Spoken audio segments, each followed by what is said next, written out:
Sir, സർക്കാർ നടത്തിയ വികസന പ്രവർത്തനങ്ങളുടെ റിപ്പോർട്ടാണ്. ഇതുകൊണ്ട് കളാ ഈ വ്യാജ വാർത്ത വിടും. സർക്കാർ താഴെ ഇറങ്ങണം. Okay sir. സർ, എന്താടോ നമ്മൾ കുറച്ചും ഒരു വാർത്ത കൊടുത്തല്ലോ, അത് അവർ പൊളിച്ചിട്ടുണ്ട്. അതും പൊളിച്ചോ? എന്നാ ഇത് കൊടു. ഇത്തവണ എന്തായാലും സർക്കാർ താഴെ ഇറങ്ങണം. ഓക്കെ സർ, നമ്മൾ നൽകിയ രണ്ടാമത്തെ വാർത്തയും പൊളിഞ്ഞു. ഷടാ, എന്ത് വ്യാജ വാർത്ത കൊടുത്താലും പൊളിക്കുവാന്നല്ലോ. ആരുടെ ബഹുമാരൊക്കെ സോനെ പറഞ്ഞ വാർത്ത പോയായിരുന്നോ? പോയായിരുന്നു.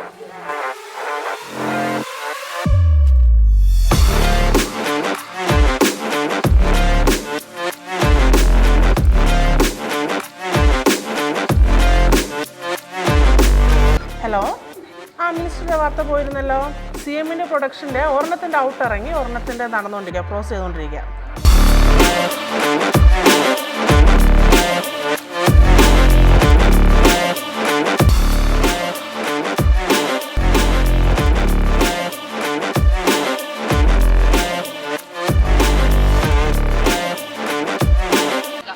സംഭവം എന്താണെന്ന് മനസ്സിലായില്ലേ?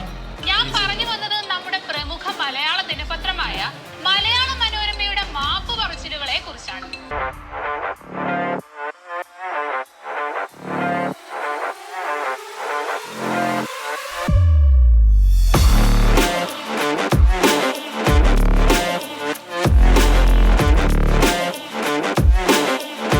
കേന്ദ്ര നയം മാറ്റാതെ വേതനം വർദ്ധിപ്പിക്കാൻ മറ്റ് പോംവഴികളില്ല. അങ്ങനെയിരിക്കെ സെക്രട്ടേറിയറ്റിനു മുൻപിൽ ഒരു വിഭാഗം ആശാ വർക്കർമാർ നടത്തുന്ന സമരം യഥാർത്ഥത്തിൽ കേന്ദ്ര സർക്കാരിനെതിരെയല്ലേ നീങ്ങേണ്ടത്? സ്ഥിരമായി പ്രതിപക്ഷത്തിരിക്കേണ്ടി വരുമെന്ന ചിന്ത കേരളത്തിലെ കോൺഗ്രസിന്റെ സമനില തെറ്റിച്ചിരിക്കുന്നു. ജനങ്ങളിൽ ആശയക്കുഴപ്പം ഉണ്ടാക്കാനും അതിലൂടെ കോൺഗ്രസിനെയും ജമാഅത്തെ ഇസ്ലാമിയെയും സന്തോഷിപ്പിക്കാനുമാണ് മാതൃഭൂമിയുടെ ഈ ശ്രമം. ക്രൂവർ എന്ന് കേൾക്കുമ്പോഴേ അഴിമതി അഴിമതി എന്ന് വിളിച്ചു പോകുന്നത് കർണാടക സ്പിരിറ്റ് ലോബിക്ക് വേണ്ടി ഉടായ്പ രാഷ്ട്രീയം കളിക്കാനാണെന്നത് അറിയില്ലെന്നാണോ ചെന്നിത്തല നേതാവേ? കോൺഗ്രസും BJPയും അവതരിപ്പിച്ച കഴിഞ്ഞ 16 കേന്ദ്ര ബജറ്റുകളിലും ആശമാരുടെ വേതനം വർദ്ധിപ്പിച്ചിട്ടില്ലെന്ന കാര്യം പ്രതിപക്ഷവും മാധ്യമങ്ങളും മറക്കുന്നതാണോ?